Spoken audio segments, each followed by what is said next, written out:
Les victimes de la rougeole ne sont pas en reste.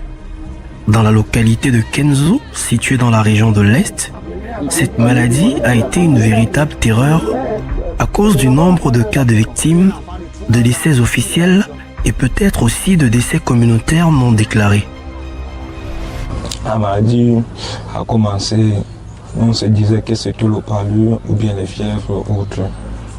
Bon, l'enfant chauffait à chaque fois et il était vraiment fatigué. Bon, on s'est rapproché chez le médecin en chef, on a essayé d'expliquer tout ça. Et on a examiné l'enfant au niveau de l'hôpital. Ils ont eu à faire les examens. Le docteur nous a dit que c'est le début du rougeole. Ça commence par le nez coule, les yeux rougissent et l'enfant commence à vomir. Après quelques temps, le corps chauffe. Dès que le corps chauffe, ça commence à sortir, ça sort un peu rouge. J'ai eu plus de 10 cas pour la maladie dont vous parlez, la rougeole. Sans vous mentir, ça a vraiment balayé le village, et particulièrement mon quartier. Sans vous mentir, je reviens, j'ai perdu un petit-fils parce que du moment où vous parlez, je vois que vous sillonnez tardivement. La maladie était déjà à son plein. Après avoir entendu ces témoignages poignants, ces récits de douleur et de souffrance, il est important de se tourner vers l'avenir, vers la prévention.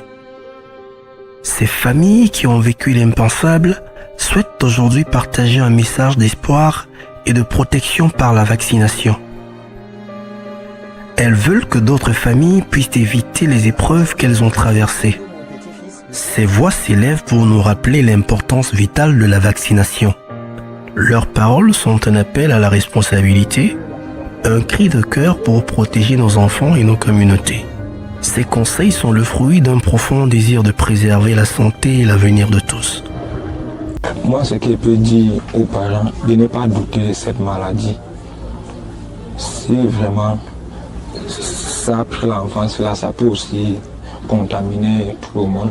Donc, ils doivent chercher à tout prix à vacciner les enfants pour ne pas que ces mêmes maladies puissent encore se reproduire. Après jour, des équipes médicales se rendent dans les villages les plus reculés, bravant les obstacles et affrontant les défis logistiques pour apporter les vaccins aux communautés.